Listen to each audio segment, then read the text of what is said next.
maybe we'll get some more Streets pictures this week. And yeah, but this will be live early next week on all the platforms. Dude, suck that sweet, sweet copium. I'm just like...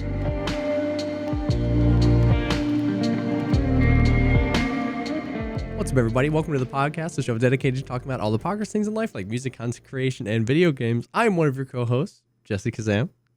And I'm Veritas, and I know how to count to 55. To 55. And I will tell you how to do it faster than you can say boop-de-boop-de pants. Boop-de-boop-de. I apologize. All the boomers, all the 30-plus-year-olds in the audience will get that. Everybody else will just think got cringe. I apologize in advance for the coughing. I'm going to try and mute. I'm sick again. It's been a week, bro. Already. It's only Thursday.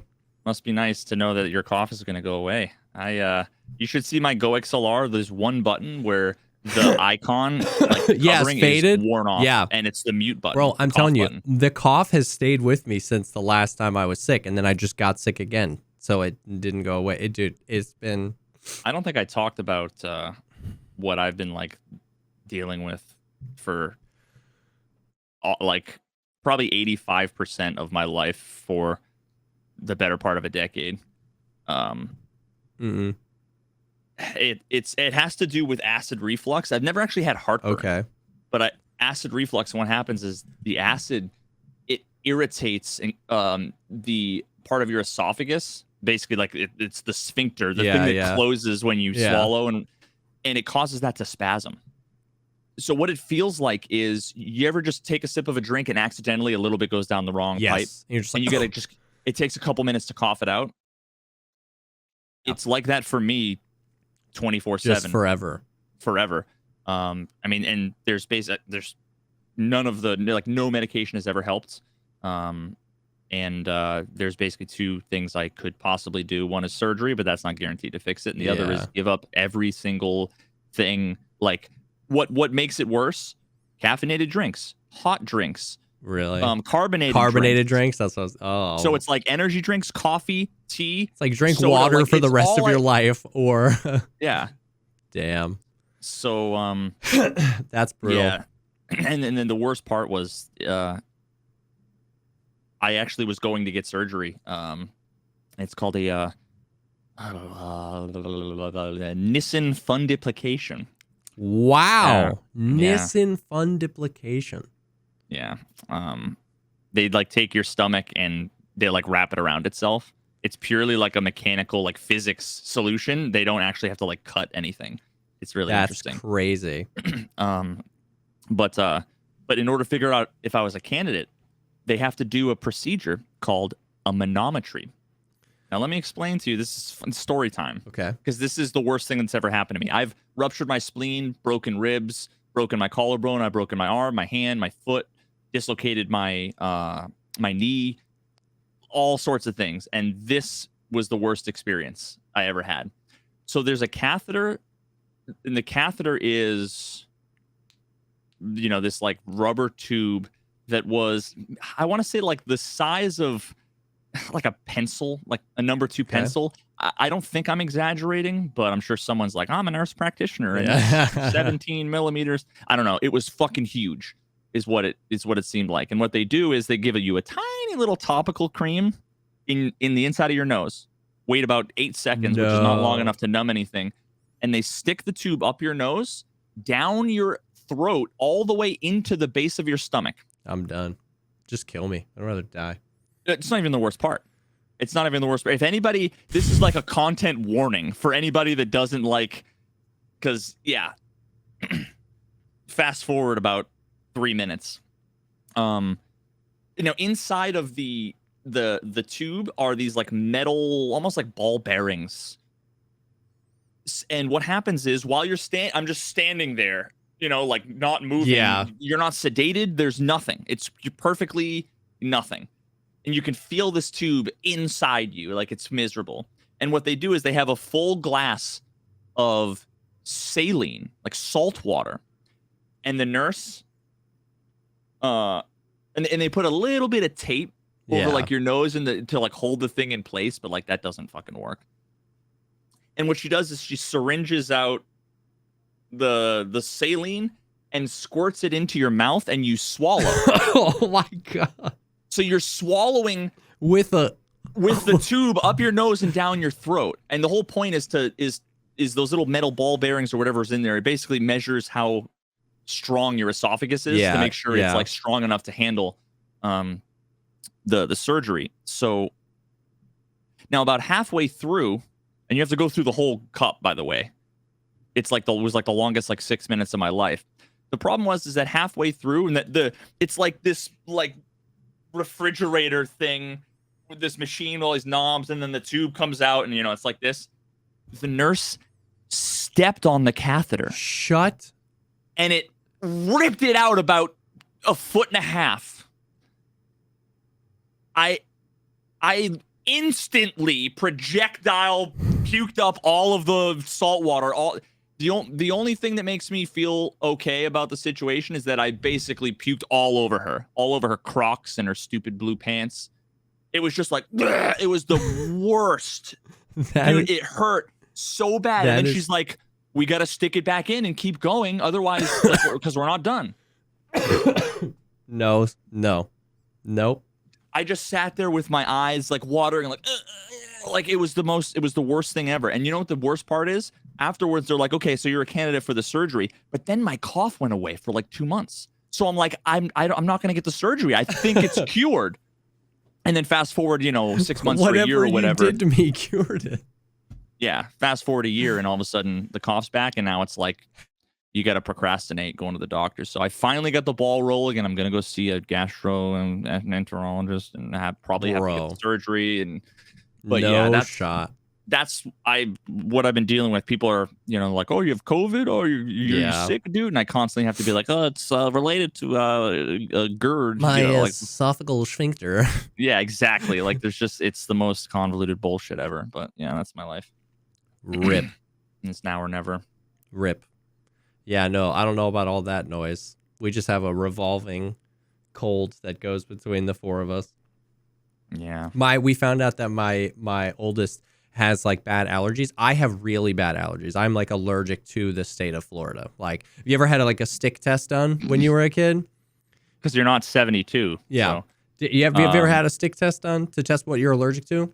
Not that I can remember. They can do they do it on your arm, and it's like a 3x3 grid, and they prick you. It doesn't hurt. Dude, I've seen every episode of House. Of course, I know exactly what. So 3x3 grid, and then if it wells up just like a mosquito bite, a little itchy, then you're allergic to these 7 things or whatever. Well, they did one on my back, and they did an 8x8 grid, and every single one except one of them rose up like I was allergic. And they handed my parents a full 8.5x11 with like size 2 font of things I'm allergic to. So it was like, I am allergic to like oak trees, gum trees, pine trees, pollen, dust, cats, dogs, like St. Augustine grass. Like I am allergic to everything. I guess I would say I'm similar. Like I just have I've just always referred to it as seasonal allergies. Yeah. Everything outside and everything that's like cuddly and soft. Exactly. Even though we had dogs and cats. Anyway, so we found out that my oldest probably has some allergies too, because like he went out and played at this new park. But like, try explaining to a 4-year-old that like your eyes are like you're constantly crying, you're constantly eyes are watering, but you're okay, and your nose is constantly watering. And he doesn't know how to blow his nose very good. So it's just like constant rubbing of eyes, nose, and everything. And he's miserable. He's just like crying, just like weeping. And it's like, you're okay. Like, but how do you convince them they're okay? Because they're like, I don't feel okay. But it's like, you're not sick. We can't give you just give him like 3 Claritin and he'll sleep for a week. And basically, it's a win-win. It's a win-win. Basically. And so that's been absolutely brutal because woof. So this episode was going to be an auditory nightmare for both of us, and pretty much. But dog, I haven't been. It's been a long time since any content affected me in a way that like scared me. It was like the first one was The Ring when I was like 12 or whatever. Yeah. The Ring really messed with me, you know, it wasn't really that bad. The DVD menu, I fell asleep I couldn't watch one it right day now. with like the DVD menu, like, you know how it plays like 60 seconds and then like repeats Oh, over and yeah. over again. I'm pretty sure it's like the girl crawling out of the thing. And I think I like fell asleep and like woke up to it. And yeah, it freaked me out. And then the next one was Signs. Bro. Seeing that the one scene where he walks by, that one, it's like, oh, it still gets me every time, you know, because it's like, oh god, yeah, nope. And then it wasn't until somehow I ended up on, you know what, I think it was like a Wendigo. Have you heard of Wendigo? I don't remember. I think it was one of the viewers recommended Wendigo to me. But he did a video. Oh, you know what? It wasn't him, but he also did a video on it that was really good. Have you ever heard of... Oh, God, this is a rabbit hole. Oh, God. Have you ever heard of the Backrooms? No. And I'm already Have terrified. you ever heard of liminal spaces? Yeah. That sounds super familiar. It's like Stanley Parable. Have you ever seen it or played it or watched a playthrough of it? Oh, is that a game? No. Christ. Oh, God. Okay, well, you have homework. Okay. Imagine an office building, like a massive office building with like neon, like, but pure yellow walls, like this ugly yellow walls. Okay. You know, the ugly like taupe carpet or whatever. And it's just like the open areas of like an office building, but there's nothing there. There's no desks. There's nothing. There's nobody there. It's all you hear is the hum of the lights and like a weird. That is an example of a liminal space. It's basically, you know what, you know, the uncanny valley, when you look at like a robot face and it's just a little off, and how that makes you feel uncomfortable. The way I think of liminal spaces, it's like the uncanny valley is for faces, liminal spaces are for places. Gotcha. Holy shit. Wow. I am spitting fire. Bars. It was the Eminem from last week that, wow. I'm a poet. But yeah, so that's just a rabbit hole I went down. I'm not even going to be able to explain it. But then there was that. And then there was another. I don't even know what it is. I don't even know. Oh, my God. I need to. This might have to be one of those ones that we like link to. But I just want to give you an idea real quick of what we're talking about here. Because here, let me. Okay. Oh my God, Christ. Yeah, dude. I'm like the description I can give you, the kind of the synopsis is, imagine like anybody at any time you can basically just like phase into or out of our sort of reality. Okay. And you wake up in this weird thing known as the Backrooms. And it was a video that was like how to survive the Backrooms. Oh my God. And it was like,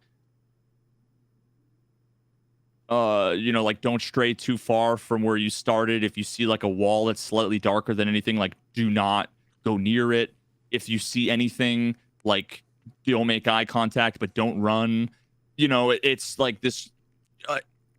I can't even explain it to you. You'll just have to watch it. You'll have to go and watch the video by Kane Pixels, the Backrooms found footage.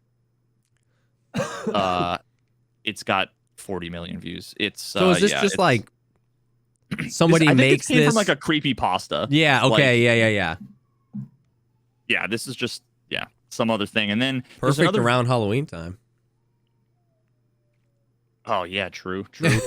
There's also another video that I can't remember who it was, but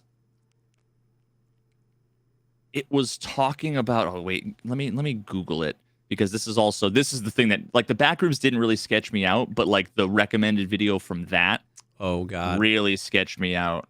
Like really sketched me out. I'm trying to think. Oh man, I'm not gonna remember the terminology. Maybe might have to come back to it. Yeah. I hate that I can't think of it. But you just went down this like creepy, sketchy YouTube rabbit hole of Yeah, man. And existential dread. oh god, the horrifying thing is in this other story that I'm scrolling through my history, and hopefully I'll find before I get to the end of this like paragraph. It's essentially like, oh, you know what? I think it was another Wendigoon video. That might have been how I came across the backrooms thing. But oh god, I'm never gonna be able to do this here. Like, why don't you tell us for the next 90 seconds if there's ever anything that's ever scared you, ever? And then I'm gonna scroll through my history and pretend like I'm listening. I feel like I've never been able to ever find something in my history that I actually watched. Like, it's like always the most frustrating thing. Dude, True. Screw that noise. I do not like getting scared. The scariest movie I've probably ever seen in my entire life is the movie Signs with Mel Gibson. Like, dude, I've never been to a haunted house. I don't do that. I just don't do scary stuff. I mean, I'm scared of things, but like, I don't do scary stuff, man. No, sir. No, sir, not me. Okay. All right. I saw October 29th. I'm scrolling. It was the same day I watched the Backrooms. I like couldn't sleep because one of the things that it had said was God,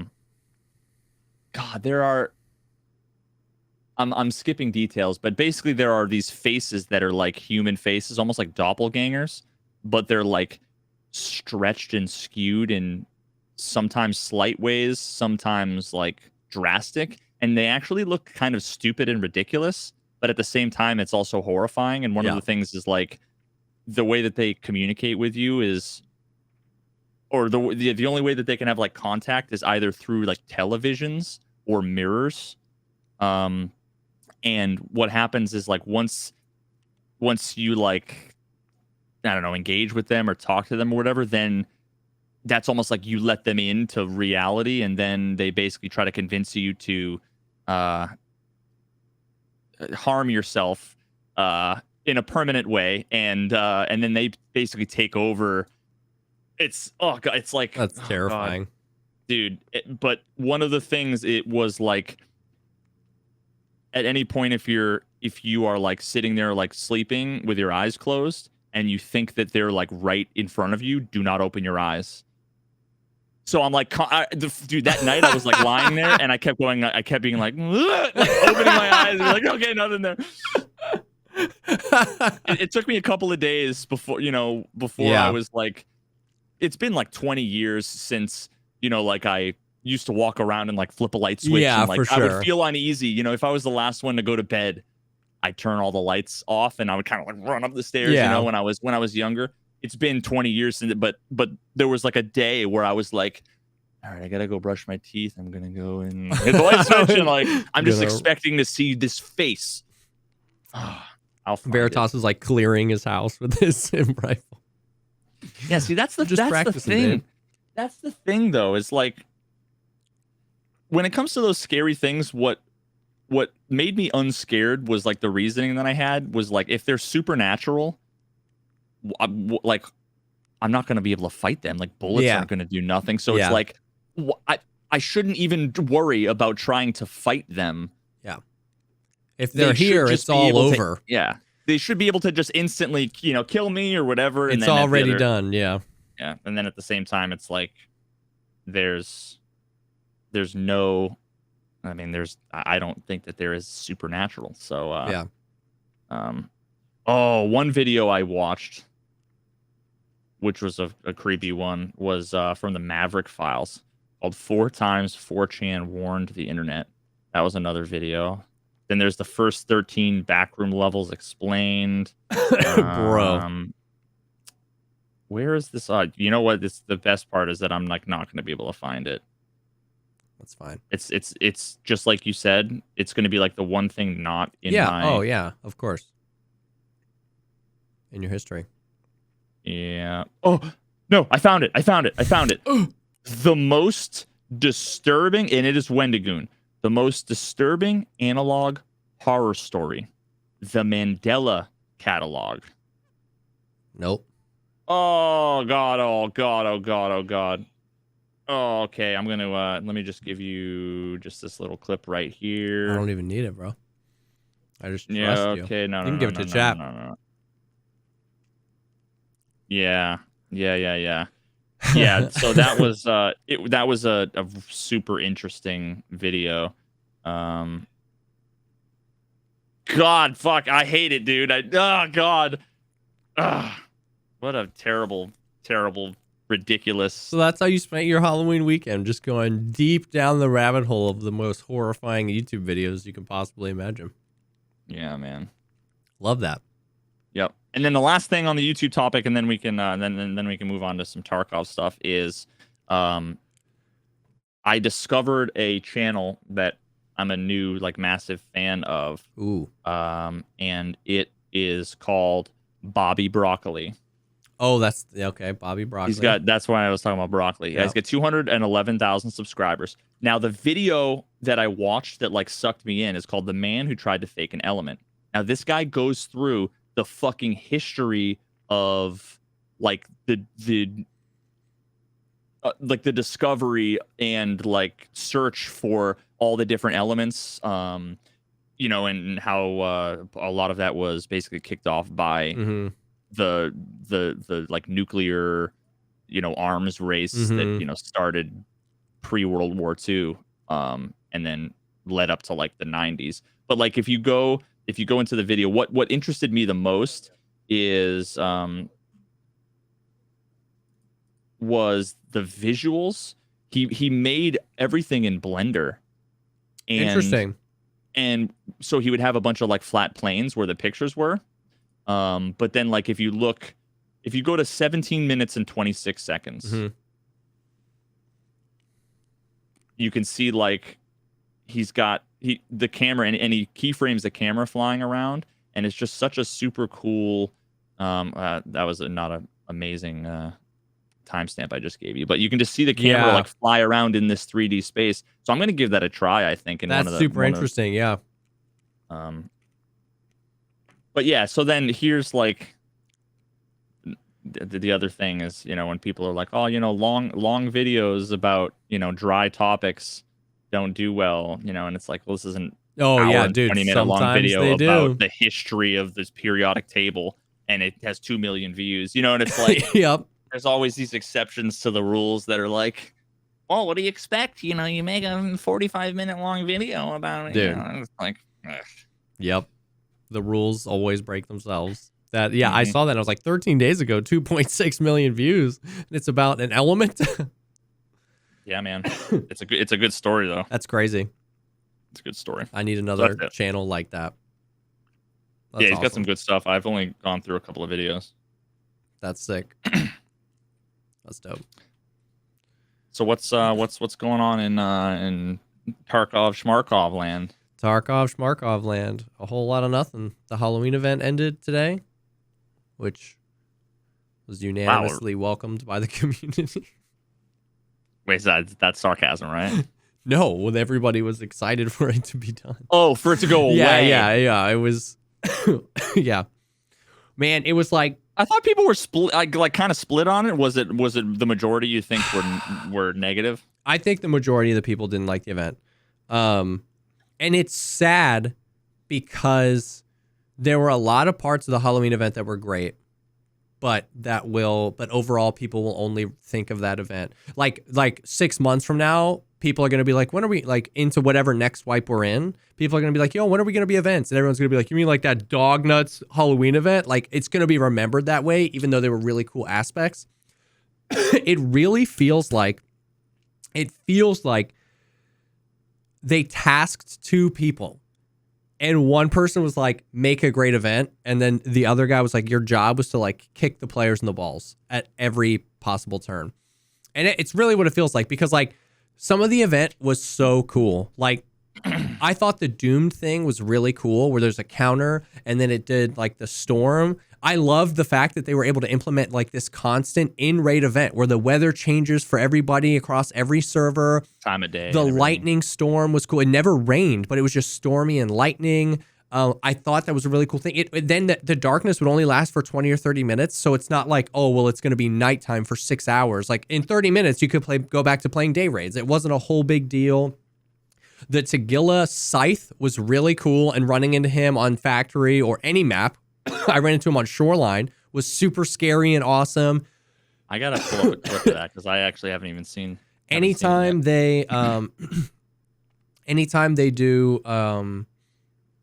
increase the spawn rate of cultists, I'm a big fan of, because it's fun fighting them. So like going Night Factory, I found them on Night Customs. We found them on like all over places. It was cool. Some of the other stuff was really cool, like the pumpkin head things that like had the food. Like those were just like, they were just like those things, and you can open them up. Like, oh, that's a cool addition. Like you're all over the place and you can see that it's Halloween. They brought the jack-o'-lantern things back for the scavs. And what was the other thing that I thought was really cool? The trader images, the hideout stuff. There was a lot of really cool stuff. But then there was just like, all of the like negative effects. It was like, who the hell approved this? Like for the Halloween event, they like doubled the chance your gun would malfunction. Why? God, like why? Like why? And then the whole like energy drain thing, everybody would spawn with a random buff or debuff. But everybody, 10 out of 10 raids, everybody spawns with energy drain. Your energy's draining faster. And then they wanted to add all these cool buffs to the candy and the juice, anything with sugar in it, because it's Halloween. But then they removed the energy or hydration given from those foods. So now like you find juice, it doesn't give you water. You find a Snickers bar, it doesn't give you food. So now like you have to go find milk or water. And all of those things are more expensive. And you have to buy more of the food because your energy is draining faster, and less items give you food because some of them are just like, haha, Halloween. And like, it was stuff like that where it's like, and it's like you spawn in and then you have a heavy bleed and then you heal it. And you're like, what did this add to my experience? Like, dude, imagine I just healed the heavy bleed and now have to use my Salua 7 times because every part of my body is -1 HP. And it was like, that didn't change my experience. Like, that didn't do anything. It was just like, I had a heavy bleed for 1 second.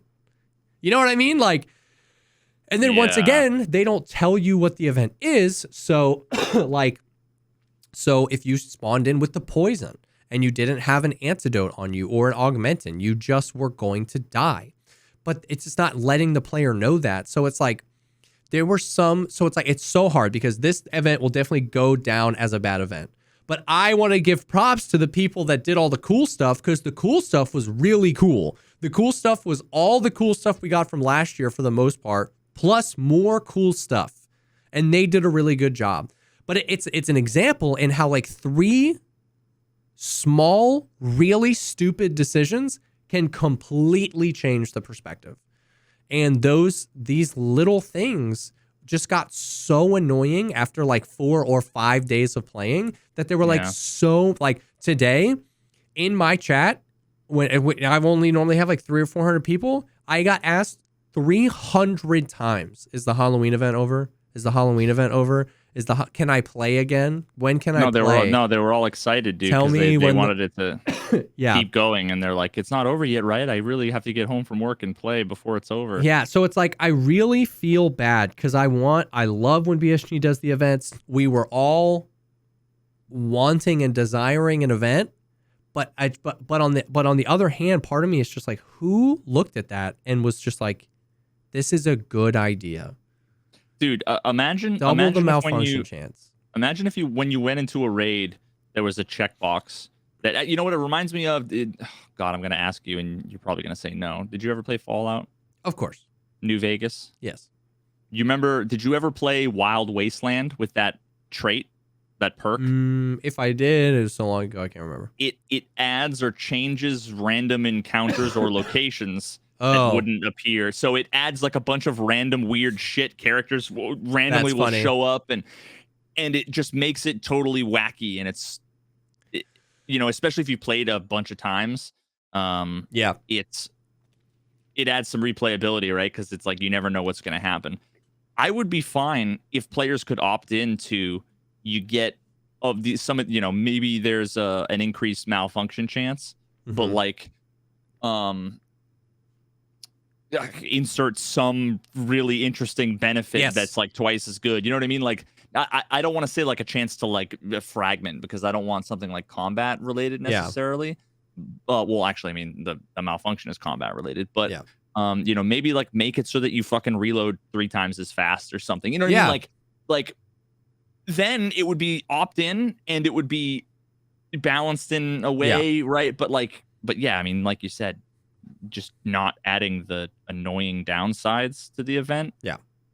It just, man, there's no way you would know unless you were on Twitter. Like, you know what I mean? Like, it would take you a few raids to realize. You would tab and look at your health. You'd be like, what's this little Halloween thing? And it was just like random negative effects. And then for a while, it was supposed to be a random buff and a debuff, but it felt like the buffs weren't happening. So I was spawning with a debuff every time, in addition to the negative energy use. And like, it would be, it'd be interesting if, it was like opt-in, you accept more risk, but more reward. Do you remember when like for 3 days, there was that bug where the reload was like twice as fast? It was just like, vaguely, dude, it was like, I don't know what they did. Everybody thought it was an event, but they were like, no, this is a bug, and they fixed it. But it was like, everybody was running around, was like, like it was crazy. So it's like, if there was like if you really lean into the meme and you give like a lottery of things that could happen, where it was like plus 50% malfunction chance, but plus 200% reload speed, like weird stuff like that could be cool and funny and like almost gun gamey. But imagine if there was like a 20% chance that there would be like low gravity or like big head mode or something, right? Like, that would be fun. It would be low gravity factory, would be out of control, dude. Get rid of fall damage. Yeah. Bro. Oh my dude, even just that, getting rid of fall damage would be nuts. But yeah, so that's basically where it was. It was like, I'm really sad, because I felt it. After the first 2 or 3 days, I felt it. I was like, this event is going to go down as a terrible event. And I feel really bad for all the people that worked on the really cool stuff. And I want an explanation from whoever the hell approved some of this stuff. Like, dude, I feel bad for, like, this is one of those things that I think is annoying for someone like you who plays a lot, but it's even worse for a casual. Like, if you only have a chance to have 2 raids, do you really want an inexplicable, completely no anticipation, like on your first raid? You're not going to bring in the things you need to maybe counter. You're not going to bring in like triple food or whatever. You're not going to know. You're not going to double click on to see that the juice doesn't give you energy. You're going to be finding shit and eating it, getting a bunch of effects, not realizing it, and then dying.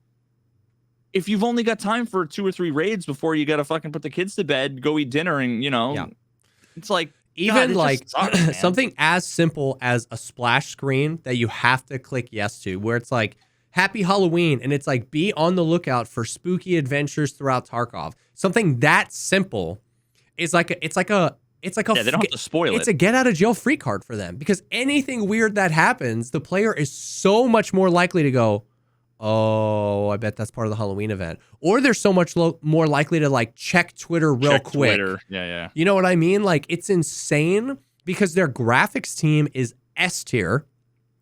Like, why? That's such low effort to put that in. And it's basically a get out of jail free card for them for that. But it's like, they didn't even do that. So I don't know. Like, it's interesting. It was very interesting. So yeah, so the event ended, and it was, weird. I feel like it ended up doing a little more harm than good to the community sentiment of the game. I mean, that's a good thing. The community was already like super. They were super loving and excited and So that happened, but that's done now. We got 3 more pictures of Streets of Tarkov today on Twitter. Okay.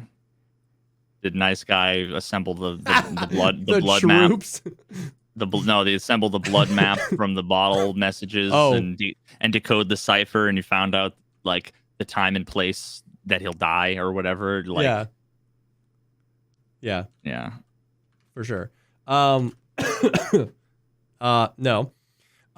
but I mean, they were cool pictures. One was like a prison cell. Like, that was pretty cool. We hadn't seen that. Everything else was. You said this was on BSG's Twitter? Yeah. So it's like 3 pictures. God, first thing I see is Chief saying, "Yo, Battlestate Games, when are we gonna get a Christmas event?" Oh yeah, I think he was memeing. But the first picture is like a picture we've seen literally 1,000 times. The small picture is like a cool underground bunker, or the second picture, and then the other picture is like down the hallway with like prison cells and stuff like that, which is pretty cool. I mean, like, yeah, I mean, it's we said this the last time that they did pictures. I don't feel anything anymore when I see them. It's like, cool. I'm not gonna. Well, as per usual, JesseKazam finds himself in the middle. I'm not going to go on a 70 tweet Twitter thread about how BSG sucks when they post pictures, but I'm also not gonna be like, oh my god, guys, it's happening. You know what I mean? I'm just like, cool, like, cool. Yeah, I think that's fair. I can't help but think that this prison cell hallway, there'll be like 19 doors, and like 2 of them will be unlocked, and there won't be anything in there to loot, and the rest of them will require keys, but only one of them will have loot. Yeah. Unopenable. Pretty much. Nah, it looks cool though. It looks cool. Looks great. I'm sort of. I mean, this is maybe a little jaded, but like, I'm sick of seeing the same cardboard box turned over with trash on the floor, funny, with the red duffel bag next to the bedroll and the candle with the plastic chair. It's like, listen. I mean, I literally don't care. Like, it's not a bad thing, but it's like, it'd be cool if these new environments were filled with new stuff as opposed to the same stuff. And we'll see. Like, a lot of the change, like, the gameplay.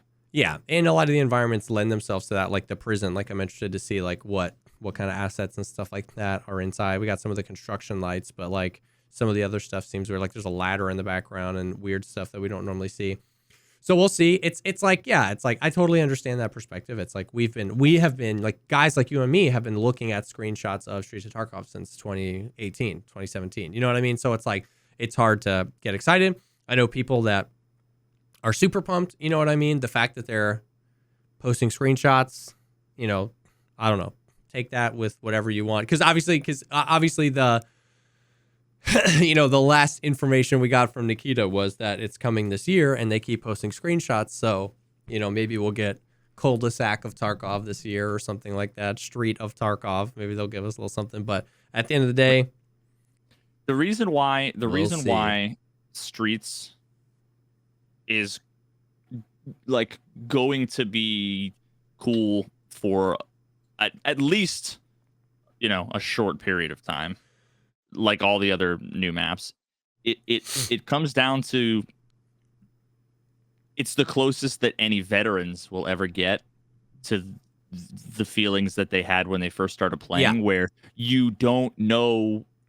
It's the fear of the unknown, right? It's the, you turn a corner and you're like, what's going to be around the corner? Is there going to be somebody there? Is there going to be scavs? Is there going to be a boss? Is there going to be players? You don't know about timings. You don't know about spawns. You don't know how big the map is. Like, Yep. And there's just going to be a little bit of like subconscious like closure. Like, if you've been playing since 2017, I mean, like in 2019 when they released Reserve, they were like, Streets is next. And then we got 6 expansions and Lighthouse. You know what I mean? So like, there's gonna, there'll just be that. And once again, nobody, a criticism I never hear about Escape from Tarkov is that their map design sucks.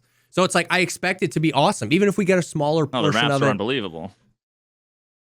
Even if we get a smaller portion of it than we originally, than they wanted, like, it's gonna be sick. It's gonna be fun. It's going to be exciting. It's going to be Streets of Tarkov finally.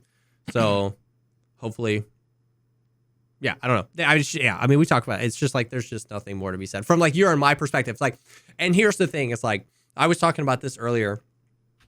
If you're new to Tarkov, and you're like super excited, sick. Like, you know, don't let the negative Nancy's rain on your parade. You know what I mean? Like, it's just like the game's been out for so long and we've been so jaded by all this stuff. But like, if you get hype about the screenshots, if you're excited for what's coming, like I still get people all the time like, yo, I watch your beginner guides. It's my first wipe and I'm super pumped. I'm like, dude, hell yes. You know what I mean? But at this point, we've talked about Streets of Tarkov 700,000 times on this podcast. So it's like, yeah, they posted pictures. The pictures look cool. We'll see. They said it's coming this year. We've heard that before. There's just like not a whole lot left to say. You know what I mean? It's like so cool. Here's the thing. Like nobody should be telling anybody to be excited or not to be excited. Yeah. And at the same time, nobody should be butthurt that someone isn't excited because exactly. Just if I see a picture and I feel a certain thing and I say this is how I feel and people get upset by that.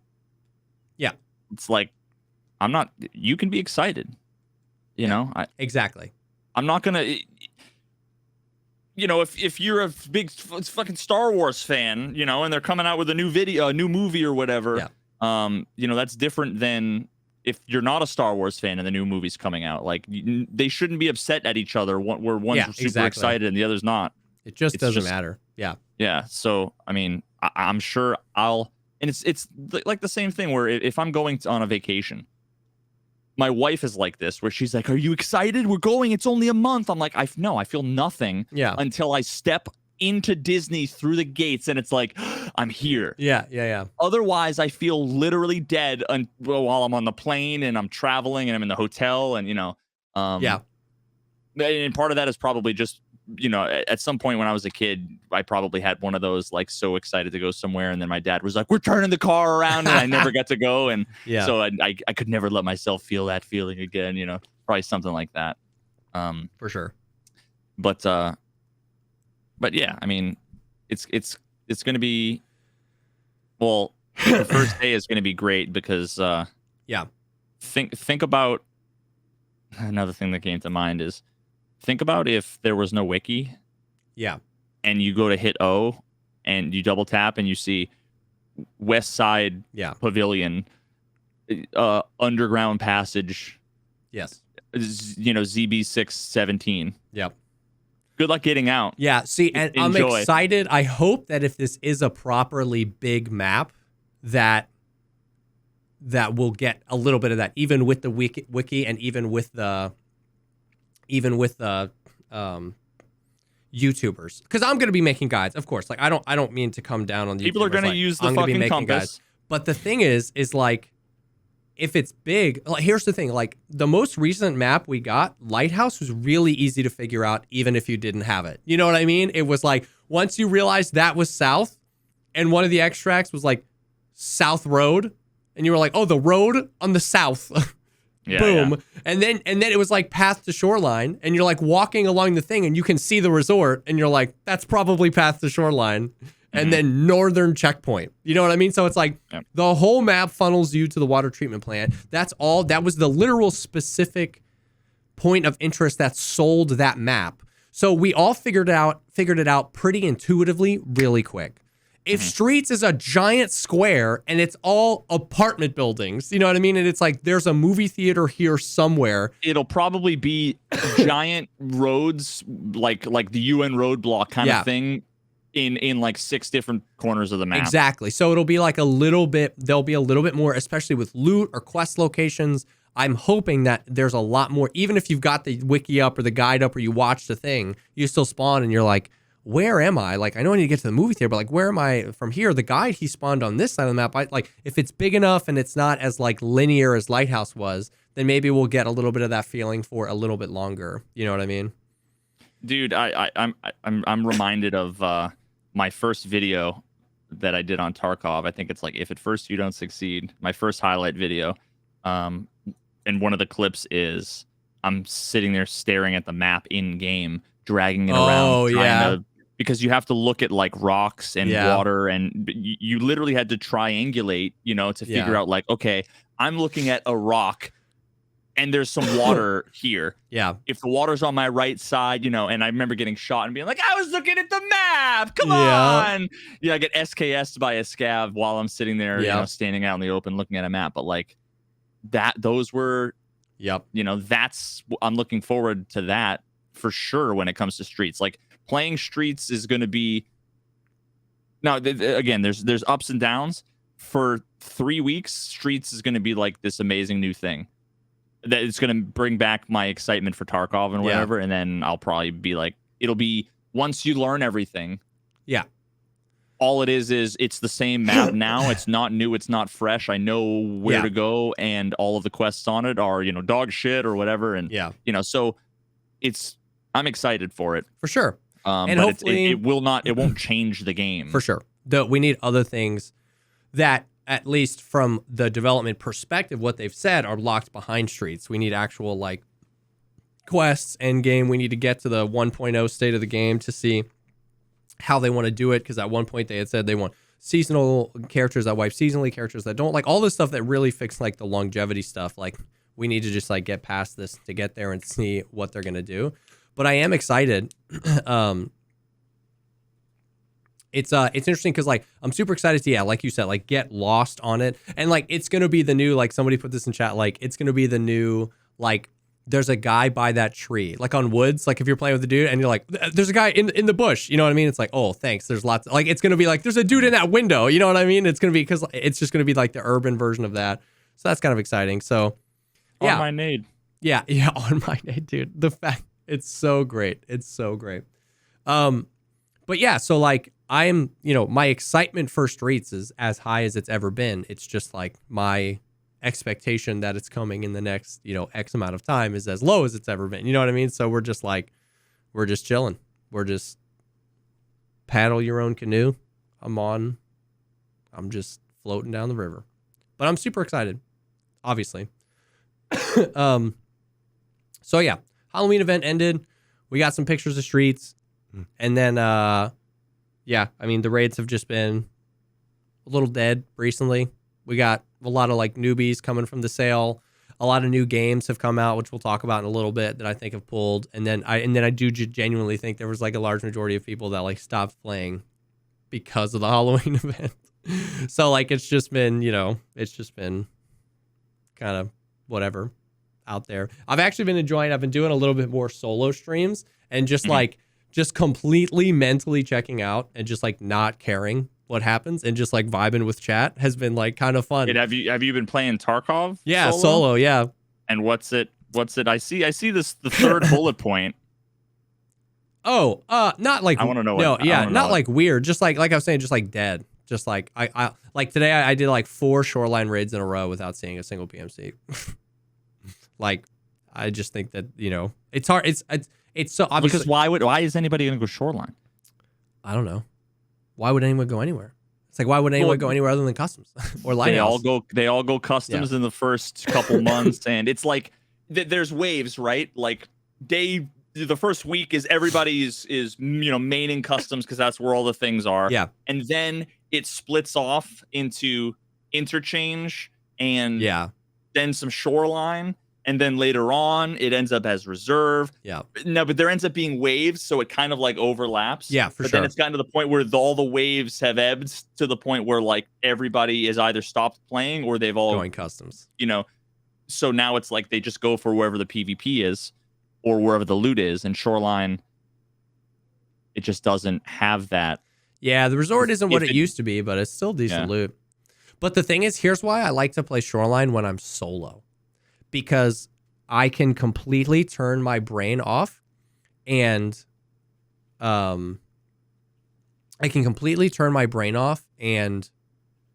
I always know what my objective is. Like, no matter where I spawn, it's like run to the resort and loot the rooms. So like if I play woods and there's nobody there, I get super bored because the only reason why I'm there, even though woods is my favorite map, the only reason why I'm there is to snipe PMCs. And if I don't find PMCs, I'm super bored.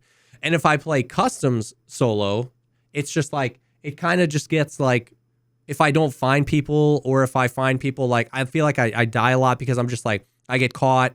I don't really know what I'm doing. I'm in story time. But like Shoreline is just perfect for playing solo because it's just like a SJ6 run of the resort. I can basically loot the resort without even looking. And then if I hear somebody, I get into a PvP fight. And if I don't hear somebody, I come out with a backpack full of loot. You know what I mean? So it's like, it's the perfect solo map for me. Everything is on autopilot and I can just like vibe with chat. And then if I hear somebody, I shoot at them and either they kill me or I kill them and we just do it again. So it's been kind of fun. And listen, if you're out there and you want to learn how to make money, all the Shoreline keys right now are like 40,000 rubles because they completely destroyed the economy of keys on the flea market. Because if you posted for 100,000 rubles, your fee is 120,000 rubles. So these keys that used to be 600,000 rubles are selling for 40K. You can get a full set of keys for like 400K and nobody's there. And it's like, you're not pulling out 3 Lennoxes per raid like you used to, but you're still walking out of there with 5, 6, 7, 800,000 rubles worth of loot. So boom. Dude, think about like in the time you have to play, think about all the combat you're going to avoid to make millions and millions of rubles that you won't spend on gear. Yeah. That you won't use for PvP. Yeah. No. Because by the time that happens, the wipe will hit. And I've got way too much stuff. I've got more stuff than I've ever. That was kind of like my objective this wipe was just to get as much stuff as possible. Like, and this is the first wipe I've ever had more than 1 thick items case. I got 2 thick items cases, they're full. I got 4 items cases, they're full. I got 6 weapon cases, they're full. I got a thick weapons case. That's how it was back in the day. I got filling up the EOD stash with cases, item cases. Yeah. I just have a bunch of stuff and then like 30 million rubles or something like that. So it's like, there's no reason for me to be going and making money, but it's just like, if I'm with somebody, I'm basically shift Wing, pushing shots in PvP. But when I'm solo, it's just like the perfect thing to do so that I can just focus on vibing with chat because I can put my brain on autopilot because like no matter what spawn, I know the direction I'm going. I'm not having to think about it. You know what I mean? Yeah, I mean, and like the counter argument to what I just said is that some people just like that, and there's nothing wrong with that, right? Yeah, there's nothing wrong if you just like running around, for avoiding everything, and just like they like it in the same way that people like playing Minecraft on creative mode rather than like survival mode or whatever. Like you just want to vibe. It's not about and that's totally fucking fine. That's totally fine. Yeah, for sure. But I mean, that's basically Tarkov. Just listen. Yeah, I don't know. There's nothing to say. It's just like everybody, the community sentiment is low. I understand it. I still have fun. And it's just, that the whole Tarkov experience is just like grating on my mental health, but not when I say the experience. I don't even mean just the game. You know what I mean? Like when I have a good 2 or 3 hours of just like vibing with chat, even if I don't find anyone, I am having fun. I am enjoying my, job. I am having a good time. It's like, it's so funny how like we just at this point in the wipe we just teeter on the edge. We're like 2 or 3 people in chat saying something super negative and it just falls off the cliff. Where you've said you've experienced this frustration before where it's like somebody says something super just like out of pocket, like the devs have abandoned the game, they're cashing in all their money and like we're never gonna get straights. And I'm like and like while I'm formulating my response, somebody goes, you're a garbage human being. Everything they've done is for the better. And it's because they're working on fixing the cheaters in the netcode. And then like all of a sudden in less than 15 seconds, I feel like I need to explain to both of these people why they're wrong, and that but in a way that convinces the rest of chat I'm not on either one of their team. Because while I'd like to believe it's because they're working on the netcode, we don't know that to be true, so I don't want to say that either. And I also don't think that they're just like Scrooge McDuck swimming in their mountains of gold and they're abandoned the game either. So it's like I can have a few hours where it's just like I'm having so much fun. I'm having fun playing the game. I'm not really dying to anything crazy or whatever. I'm having fun with chat. And then it's just like we can take like a sharp 90-degree turn and all of a sudden the vibes are down and I die to crazy desync or I die to a cheater and I'm like, oh God, you know what I mean? Like it's just, so that whole experience has been a mental health gymnastics these past few weeks. Yeah, well, speaking of that, and then before we transition over into the conversation about Dark and Darker, if you want to talk about Dark and Darker, I do. But what what, sometimes things get dark and darker for you and your mental health. And, I am 100% with you on that, which is why I want to thank today's sponsor once again, which I'm so stoked Yes. To be mutually supporting each other. BetterHelp. Yes. Once again, like I said, if you've listened to the podcast before, it's an online platform that provides a ton of mental health services. You can get counseling, whether it's you want to deal with issues at work, or if you have relationship problems, or if you're just feeling down, you're feeling depressed, you want someone to talk to. Like I said before, I've been going to BetterHelp for, I don't know, 1 or 2, somewhere between 1-2 years. That's where I found my therapist, and it was like the most convenient, super easy thing. Yep. It's super affordable. Yeah, it's been huge for my personal growth, improvement, development. Honestly, if it wasn't for therapy, I probably would have quit content creation a while ago. Dude. Yeah. Yeah. So. It's crazy. Like it's there's so much tied up into it. You know what I mean? Like there's so much stigma around asking for help. There's so much stigma around seeking therapy. And like a lot of people think that they need like deep trauma, but like we've said before, you've shared your personal experience before. I've shared my personal experience of of spending years in therapy with my wife. And like, it really is just like tremendous, how like it obviously is helpful for that if you are struggling with something like real deep and traumatic, and something to have somebody there. But like, I wish so badly that I could express to people how much it's a preventative thing too. It's like, that was the analogy I used last time. It's like working out or eating healthy. Like if you're sick, eating healthier can make you well, but if you're well, eating healthier can make you well longer. And you know what I mean? And so like, that was the thing. It's like, we ended up going for a specific thing, and then ended up staying in therapy for years because we realized how tremendously valuable it was to gain outside perspective, but not just a friend, somebody who's trained to like challenge you and ask you questions and stuff like that. And so being able to go through that experience, both of us going through our own experiences, you specifically with BetterHelp, coming on the back end of it only with amazing things to say and actual like things we can point to in our lives. Like it's really, really cool. And it doesn't have to be like a traumatic thing. If you're anxious, if you've got something coming up that you're worried about, if you're just feeling like you don't know how to deal with all the nonsense that's happened over the past few years to all of us, like it is a tremendous, tremendous help. And the online aspect of it is huge. You know what I mean? Being able to write notes and message your therapist between sessions, scheduling is easier. Finding somebody that matches you is easier.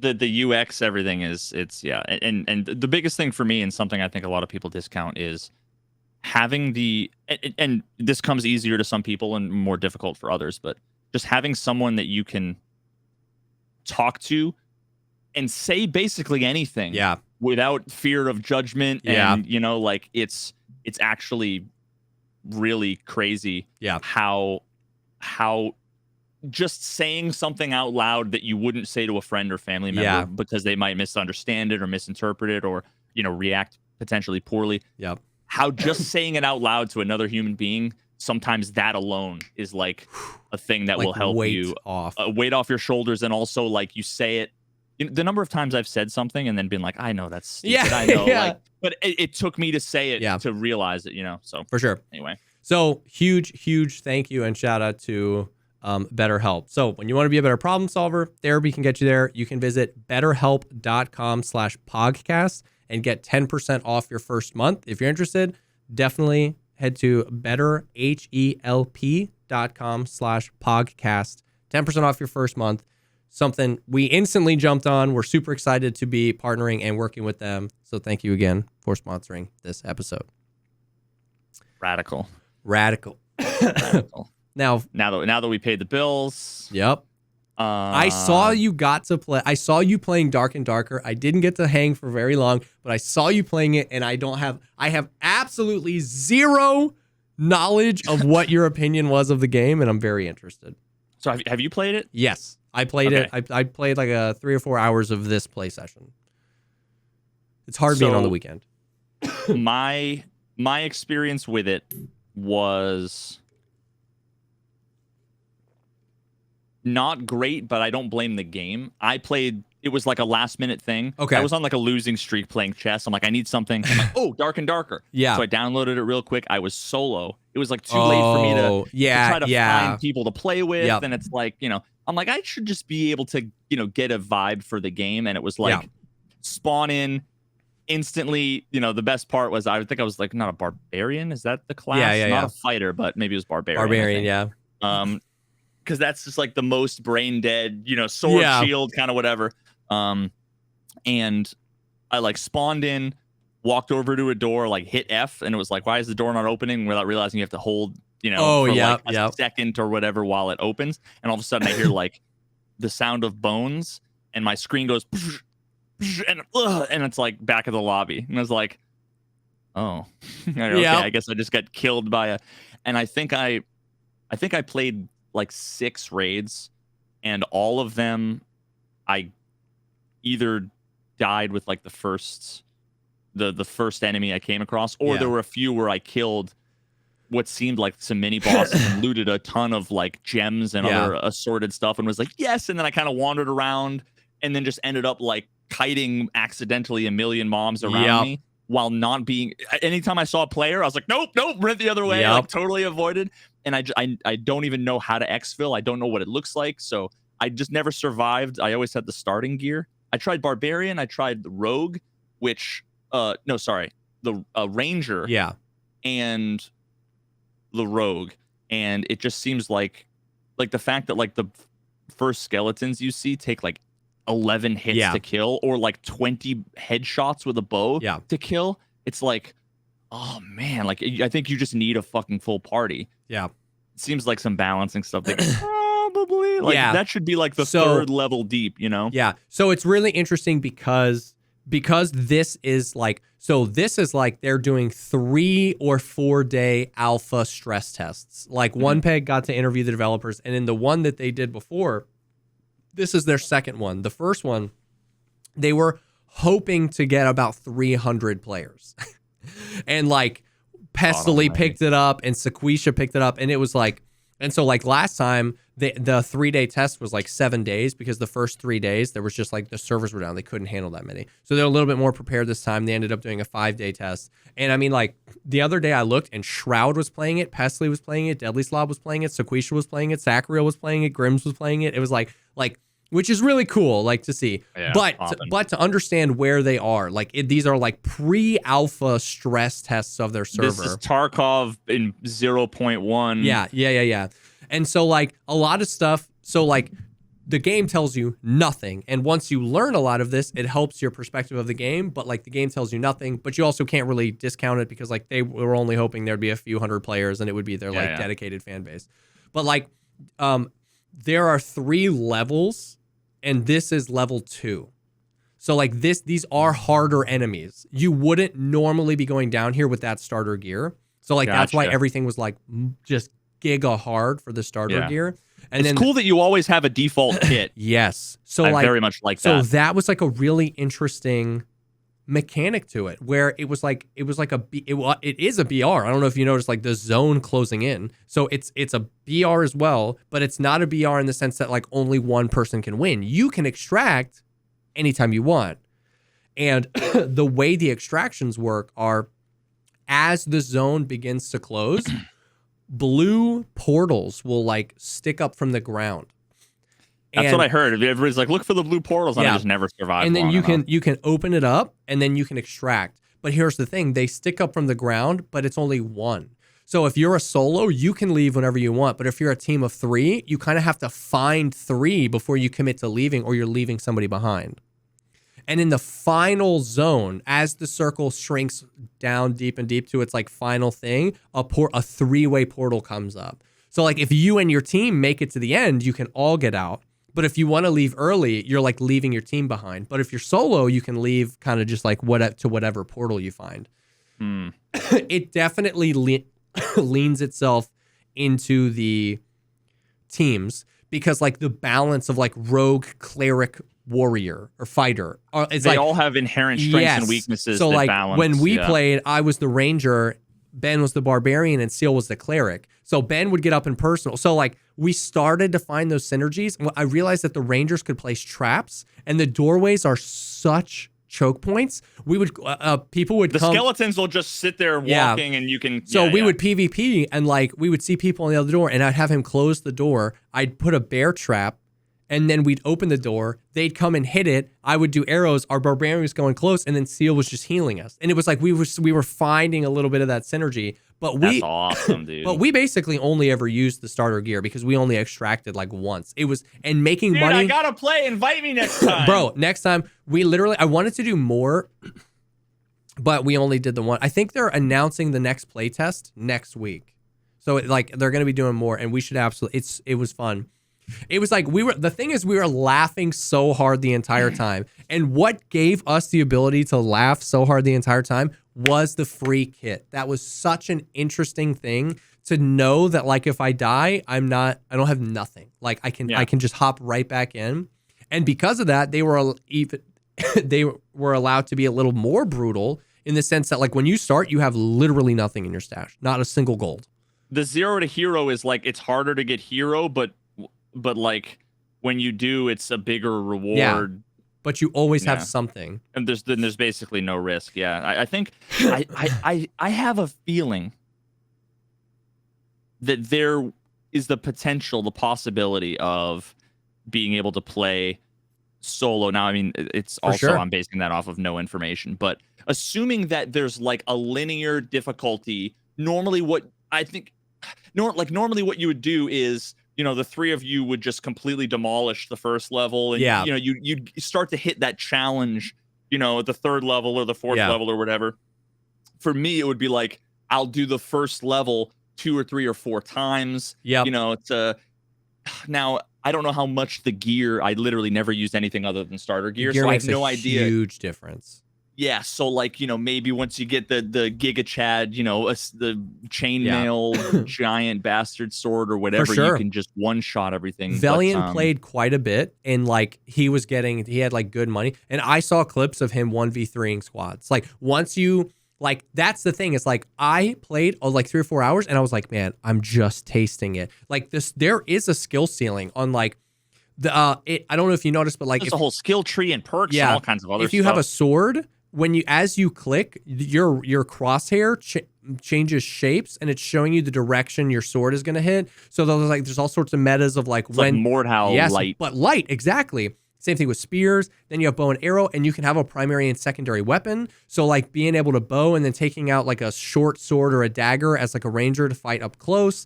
The gear makes a big difference in like how much damage you can do and how many headshots you need to down a player or to down enemies. There's all sorts of like potions. There's like an invisibility potion. There's potions that heal you. There's skills and skill trees. And like the skill tree is locked. We haven't been able to use that. But then there's perks and perk trees. And you can have multiple perks applied. And like there's all sorts of synergy. And then there's like a whole stats thing. Like every character has like a constitution number and like strength and health. And like it's D&D basically. Yes. I mean, I don't know if you know that. Like they were like, I want to make D&D plus Tarkov, and they made this game. Like that was literally like the inspiration was like they were like, I want to make a Dungeons and Dragons video game. So like so it's like there's a lot of that's basically been like 950 billion video games have been D&D based.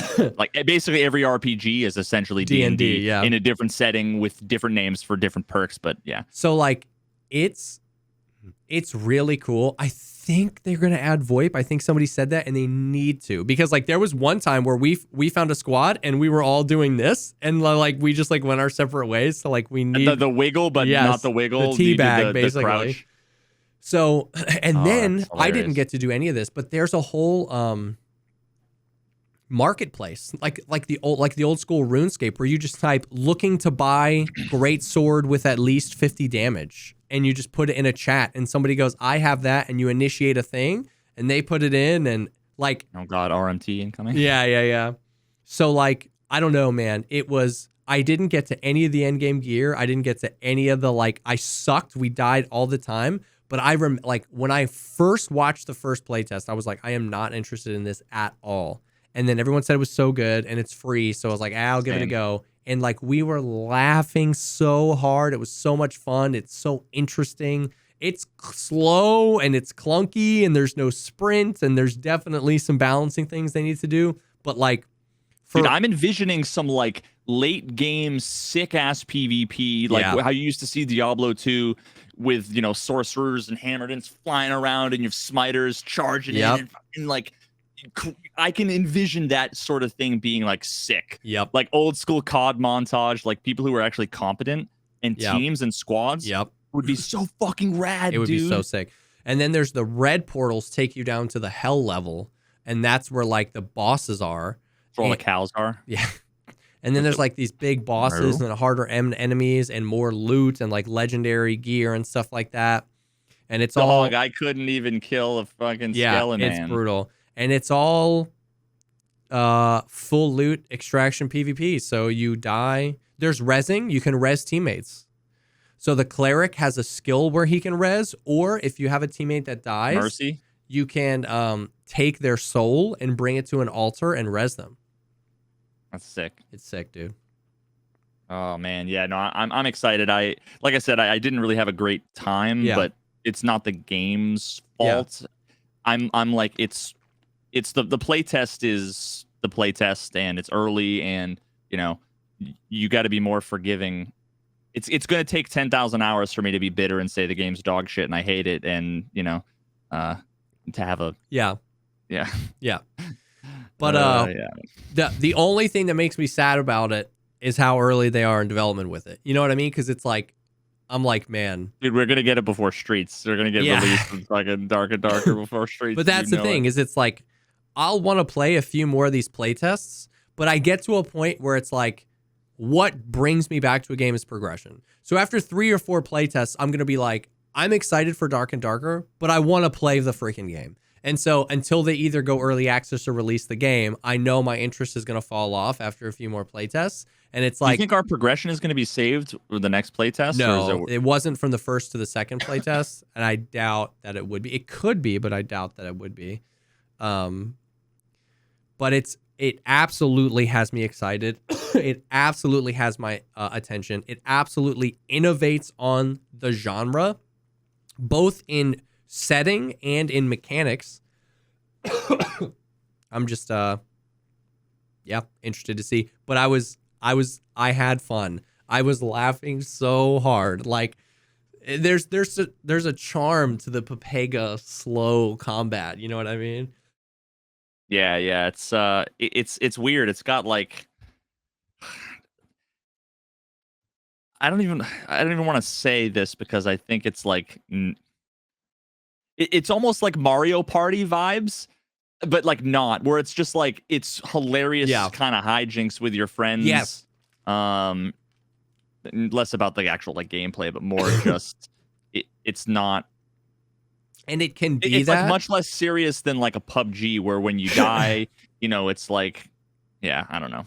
It can be that because of the free gear. So like it can be as stressful as Tarkov when you take out this like Omega freaking legendary sword and your armor. It can be as stressful and heart pounding, but it can also be casual hijinks because you're not losing stuff if you're just using the standard gear. Like, you know what I mean? Oh, so like, yeah, that's the thing. It's weird having a marketplace like that when everything's ephemeral. Yeah. Like in Tarkov. I mean, I guess it's just a flea market, but yeah, I totally forgot that like you lose your gear, right, when you die. Mm. And there's no insurance. Interesting.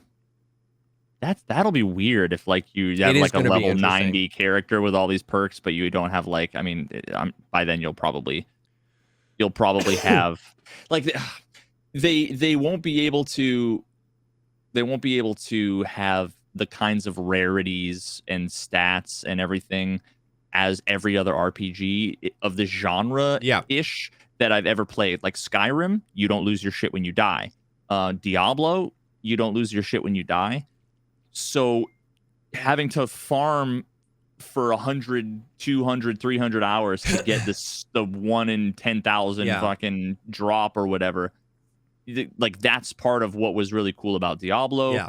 Skyrim, was it's just a completely different experience. Yeah. But it's going to be weird. Like it'll be like RuneScape. It's going to have to be a lot more common. Yeah. Because like in RuneScape, in the wilderness, it was full loot PvP. And they had an open marketplace. I know RuneScape, famously almost died to RMT. LOL. But it'll be interesting. I wonder, like, it'll actually be amazing if you were to get good enough. If, like, there's a world in which when you got good enough, you could survive like 10, 15 raids on average in a row, like with your squad, if you have a good cleric and you guys work together, whereas like that's less common in Tarkov. Yeah. I feel like you have a lot more control given that the time to kill is going to be presumably a lot longer. Like, I don't think you're going to be getting, I mean, I can't really say, right? But like, I couldn't one shot anything, so, if your health pool scales with the damage and whatever as you level up, maybe that wouldn't work, especially if there's no matchmaking. I don't know. There's just a lot of really interesting things that they'll have to keep in mind and balance as they go forward. It's one of those things like they could completely screw it up and get it totally wrong. Like imagine if you're in if you're in raids with people with max level gear and they have 10,000 HP. Yeah.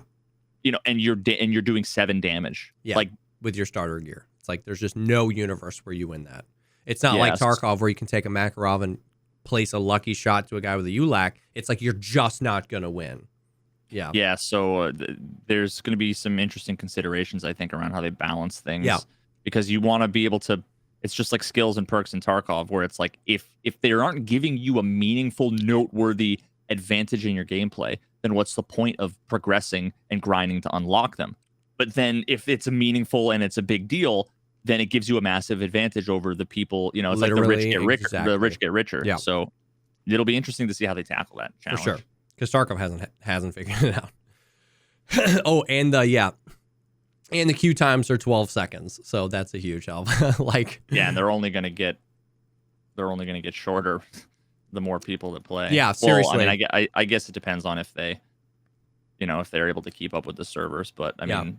It seems like so far they have been able to. I haven't seen anybody complaining about the servers going down, but then again, I haven't been paying a ton of attention, so who knows. So super sick, very interested. If you're interested in anything we've said, go follow. I think it's Iron Mace Games on Twitter. Though they post about their stress test. It's free on Steam. You just go to the page and request access when they do it, and wait, are they going to have like a subscription or like how is it going to? I have no idea. I don't know if they've posted a development roadmap. I don't know if they've posted monetization plans. Like if you're going to pay for the game, if it's going to be a subscription. I know very little about the game other than just the playtest, and it was fun. So I'll definitely be playing more. So that happened this last weekend, and then also the release of the Call of Duty multiplayer, which I heard nothing but people complaining. Yeah, so I didn't play it myself. It's really interesting. Like, people either absolutely love it or absolutely hate it. Like, it's crazy. Like, millions of people are like, "This is the best Call of Duty in a really long time," and so many people millions of people think it's the worst Call of Duty they've ever made. Like it really divided the player base because they came down really hard on like a lot of the movement, like bunny hopping and slide canceling and stuff like that. I have no skin in this game because I haven't played a Call of Duty for more than 5 or 10 hours since Black Ops 2. And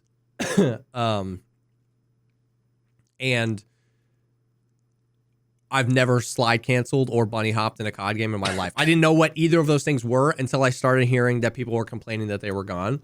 So I have no skin in the game. But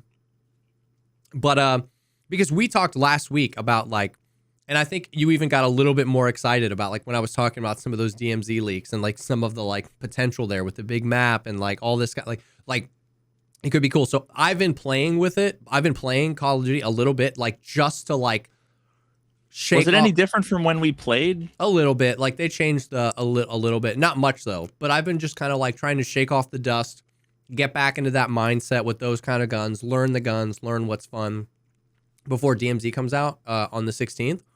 Mm-hmm. One, I will say, man, my time with the 6v6 arena shooter, like at least in Call of Duty, that's just like not fun to me anymore. Like dude, it's just like people have just squeezed in the years since Black Ops 2. You know, people have just like squeezed every ounce of it out, and they're so good, and I'm so bad that it's just like I'm kind of chill. You know what I mean? I loved free for all. Like free for all, yeah. It was like the only game mode that I really played. It's where I put most of my time in.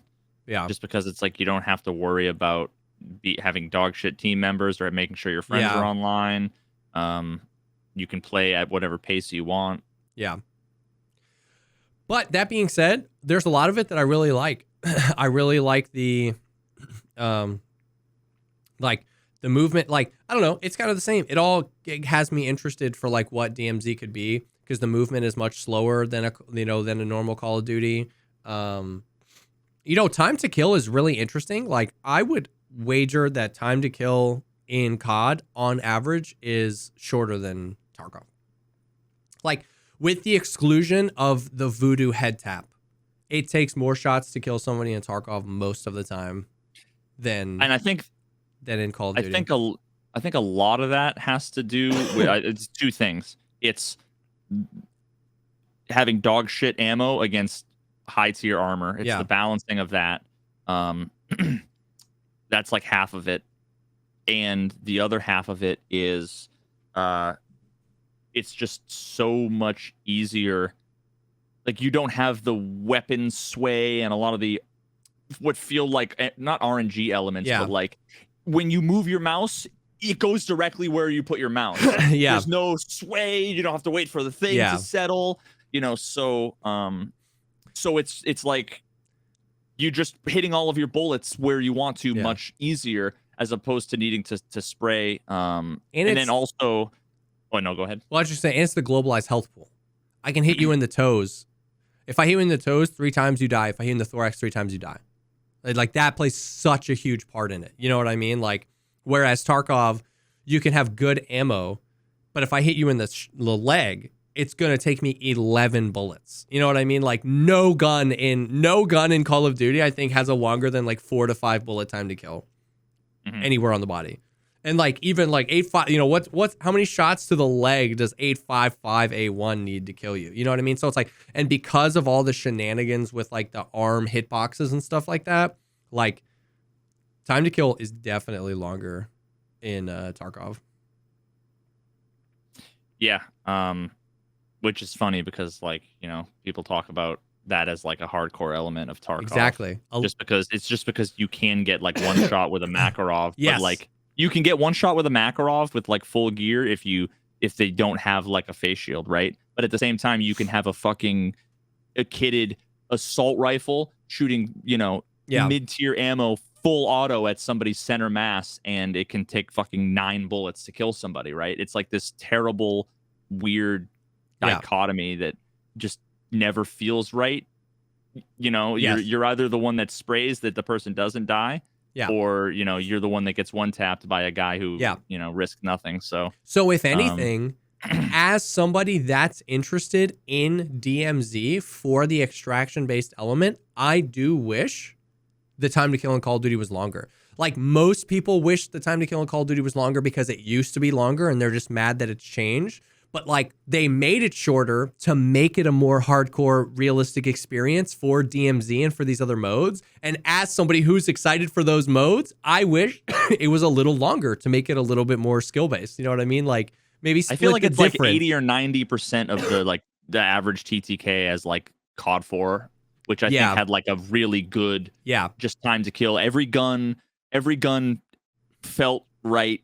It shot slower, but bullets did more damage, or it had a little bit more recoil. But like, there was they tweaked all those knobs kind of similar to how like you know like classes are in like an RPG, where it's like this person can heal you but they don't do a lot of damage, right? It's like it's the same kind of balancing. But to me, and this is the reason why, I mean, I've talked about this before when I talked about Mordhau.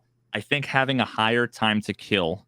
Now, you get to the point where it's like when I see the Division. Yes, there's like that to me is just way too much. There's diminishing returns. Yeah, but in general, once to a reasonable threshold, higher time to kill is more fun and more skill based for everybody. And the reason why is you have more time to play the fucking game. Yeah, you know, you're not.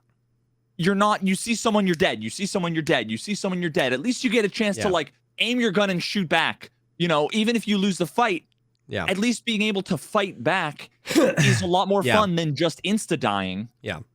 You know, so it was kind of, I wasn't a massive fan of, you know, when we played that first day. Yeah.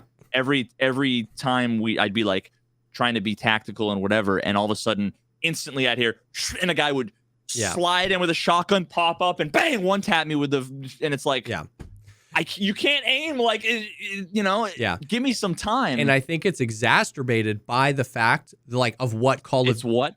Exactly. Is that not a word? I feel like that's... Exacerbated sound. Okay. We're gonna have to make this an explicit. Yeah. You know, it's by the fact that...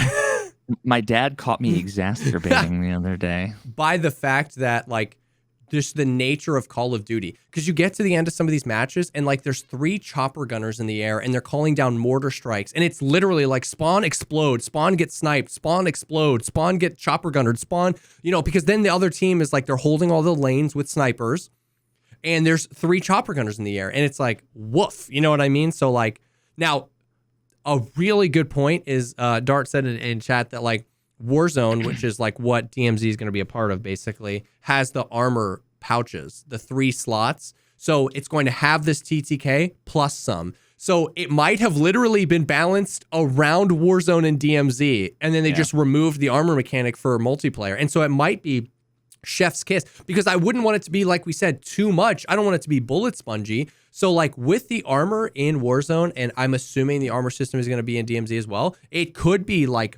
perfect. And those are the modes that I'm excited about. So that's really all I care about. But it's just like interesting that the time to kill is so, like, it's so funny. People are like there are parts of that game that are like less, I don't know, like the thing that gets me all the time is like in Call of Duty, you can't be sprinting and reloading at the same time. You know how many times I died because like I, shot somebody, sprinted away, and then pressed R, and then I flipped the corner, and in Tarkov, I'm used to reloading while sprinting, and then I get to the corner and I go click, or he resumes the reload animation when you let go of sprint. So I flick the corner and I'm on the guy's head, and he's like, and I die. I'm like, oh my God, like I can't get used to that, because in Tarkov you can run and reload at the same time. That sounds like the worst of all possible worlds. Yeah. Is that like it stops reloading, and then like either make it stop reloading, like when you hit shift to run, it stops, it cancels it. Yeah. So I can shoot whatever I have left in my mag. Yeah. Or make it so that I can reload while running, and maybe it's, like there's maybe it takes 10%, 20% longer or something. Like if you're empty, but do not make it so that it cancels it and then it interrupts, because it's like now you're doing two massive things that I don't explicitly want you to do. Yeah. That's if you shoot out all the way to empty, you start a reload and you seat the mag in and then sprint, you'll run, and when you turn, he'll smack the bolt. And you're like, oh, I was so close. Oh, I mean, I think that's better than it could be. Yes, it's better than restarting the animation, but it's just like really interesting. Yeah, I think the hard part too is that, like, obviously if you're running away from somebody or if it's like a tense situation, you want to start running as soon as you can. Yes. And it's like there isn't a clear indication of, and this is when we talked about the whole immersion versus realism and abstracting things like trigger pull and being able to click a mouse super fast, but the disconnect between not feeling the trigger and having and having that, like, you would be able to feel the limitations of the trigger. Yeah. So Yeah. shooting slower wouldn't be terrible. Yeah. In real life, if you pull the trigger 17 times and it shot 8 bullets, like, something's wrong with the gun, right? Yeah. But that's what happens in Tarkov when they added those limits. It's the same thing with the reloading, where it's like I don't feel the smack and the putting the hand on the thing. I don't feel seating the magazine, so it's like you kind of just need to, like, learn the tempo of it. But it would just be nice if there was some other way. And it really is like, Jesse, just get good. Like Call of Duty players, that's like, don't complain about that at all, because that's how it's always been. It's not a so huge like thing. They know to get to cover first, then finish the reload. You know, I'm just like using my Tarkov knowledge. Yeah, and I'm talking about it from a perspective of just, like, interesting game design for sure. conversations. I'm not like, it's not make or break for me, you know. But that's the thing, is like, all of the things that the people are like giga malding about on Twitter. It's skill-based matchmaking, the removal of bunny hopping, the removal of slide canceling, and stuff like that. So they removed those things? Yeah, slide canceling and bunny hopping. Yeah, so like when you like, you used to be able to just like jump around and shoot, but now when you jump, if you try to jump again, it like takes forever. And now when you slide, you can't cancel out of that slide. You have to fully go through the slide animation, then get back up, then you can shoot again. So those sound like amazing changes, because those were guys two of like the things me that were super annoying. Yeah. And that's been the split. I missed that earlier. That's been the split. Hundreds and hundreds of thousands of people are like, oh my God, like, thankfully they've removed those things. And then all the people that are like pros are really into it. As weird as those were, that was a skill gap. It was a mechanic to master. And if you can master it, it measurably showed that you were better than your opponent. So those people are really mad because it's encouraging, just similar to how Tarkov is. Anytime you add any sense of realism, it promotes a slower and much campier. Like, what's like the objectively best way to play Tarkov? Sit at the extract. It's your least likely to die and you're most likely to win. Nobody likes to play that way. It's how we'd all play in real life, which is why realism falls apart. And so that's where like the people at the top loved those things as a skill gap and are sad that it pushes people to basically just hold angles now, and they can't slide cancel in, because that's how they would counter that. They would slide in really fast, cancel out of the animation, and kill somebody who was camping behind a corner. Well, now you just got to swing the corner, and if the camper's got, you know, his mini map up, he's going to be able to kill you. So I get it. I'm just I'm just so far removed from COD to like care or have a real opinion on the issue. The biggest thing I'm excited for Warzone DMZ, basically. Yeah, the biggest thing I've seen all over Twitter are all the clips of people on controller with the aim assist. The aim assist is insane. How busted it is. Have they said anything about balancing that? Have they changed anything? No, I don't know seems that. Like completely. Like I would rather play with controller, I think, than fucking mouse and keyboard. I don't know that they've ever said anything about that, and it's actually insane. Like, some of these clips are actually insane, and what blows my mind is like it's like aimbot. Yeah, like, literally. What blows my mind is like, I think down deep, if a genuinely balanced version of aim assist ever happened, almost everybody would unanimously agree that it should probably be like it's pretty cut and dry, in my opinion, that like with no aim assist, it's so much easier to be accurate with mouse and keyboard. So it's like, we should give them something, but it's like, it's turned to 11 or 12. And like, I don't understand why we haven't tried a 6. You know what I mean? Where it's like, it helps them out, but you still have to be good. I mean, clips of people like, it's just completely following people in circles. Like, it's crazy. And then of course it's like the perfect breeding ground for the shenanigans of the internet, where it's like, if you don't think there should be aim assist, then you're, you know, this person or that person. You like, get good. If aim assist was really that bad, all the pros would be using it. It reminds me that I'm glad that I'm not like really uber in that community or whatever, because like, it's crazy. But like, from an outside perspective, it seems absolutely ridiculous. Whoever was like, yes, it should be tuned that high. It seems stupid. It's like literal cheats. And I don't understand why we haven't attempted it at like a lower threshold. You know what I mean? Yeah, it like, what came to mind was, I can see both sides of it. I feel like it might actually be fun, because you feel kind of like a god with a controller. in the same way as like, did you ever play baseball growing up? Like T-ball. Okay, well, so I mean, you fielded a ground ball and first base. Okay, well, I'm just picturing like, you ever, if you're playing like second base and they hit like a hard hit ground ball up the middle kind of thing, and you're running and you kind of backhand catch it, and you got to do that whole turn around and throw to first base. How fucking awesome it was to be able to like do the whole jump, turn, and throw. If you could guarantee that the ball would go basically towards the person, and they could they would catch it, then you could do some crazy sick shit. Yeah. Because you would just like 180 chuck it, and you would look like Nomar Garciaparra from 1999. You'd feel like a god, right? But instead, if you try to do that because you're off balance and all whatever, you throw it into the fucking stands. And your coach yells at you for not just like planting your feet and taking a controlled, but yeah, it's what? Let me ask this question. Why crossplay? Well, if there's a million people playing a fucking game like Call of Duty, then they don't need crossplay. Most people, a lot of people play with controller on PC because of how good aim assist is.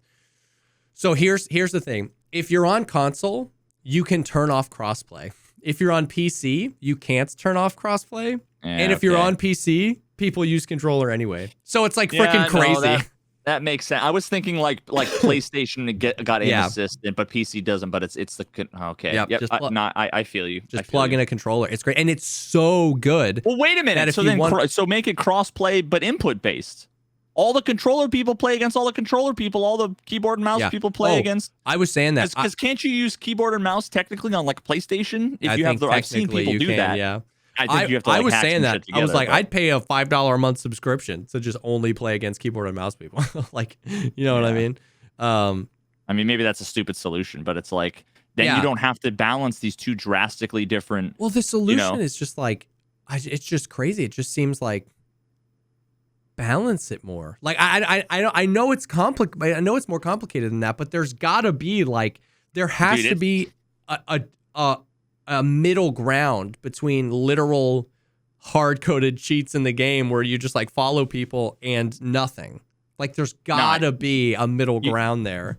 You've got a bunch of middle school. We're going back to baseball. A bunch of middle school baseball players playing against the team of previously professional MLB people that are blind, but they have like magnetic gloves and like very strong magnetic gloves that and the ball's magnetic too. So like they just have to know the general direction, put their hand out, and then they get it, and then they just throw it. Yeah, it's like how do you balance that ridiculous example that I came up with that nobody would ever have to actually balance?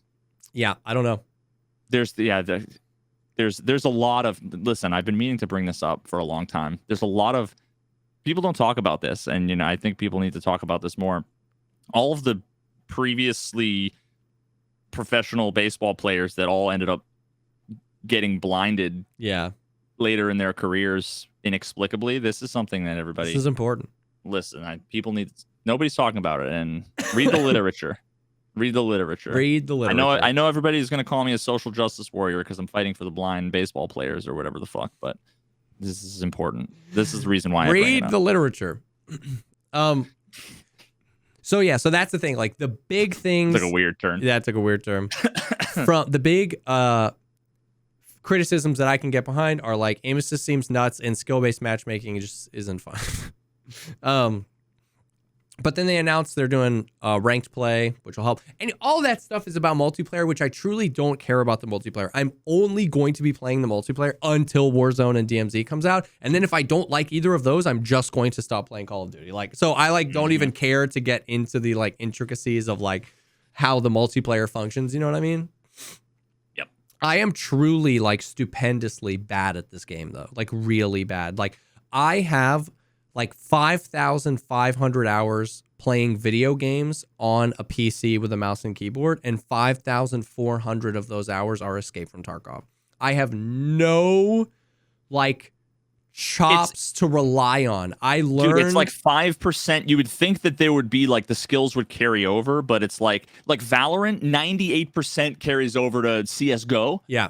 But Tarkov and COD and CS:GO are like 3 complete. In fact, you'd probably be better off not having played Tarkov. Yeah, no, because yeah. you're not expecting everything to feel. Genuinely, I think you'd be like, that's what I'm saying, is that like, for like most of my life, I was like single player Andy. Fallout, The Witcher, Skyrim, Oblivion, Last of Us. Like, these were the games I liked to play. On medium difficulty. I would throw down on Halo 3 or Call of Duty with my friends, but I never considered like how to get better at those games. Like, I was just like run forward, die, whatever. So now, as an adult, I've spent 5,000 hours mastering German, the language, like literally mastering it. And then I got off a plane in freaking China and everybody's speaking Mandarin and they're so good at it. And I'm like, bro, I have one skill set and it's Tarkov, and 1% of that skill set applies here. Like, I am just so stupendously bad. Like, I just get killed from behind no matter where I'm getting sniped from behind. I'm getting moved. My KD's 0.2.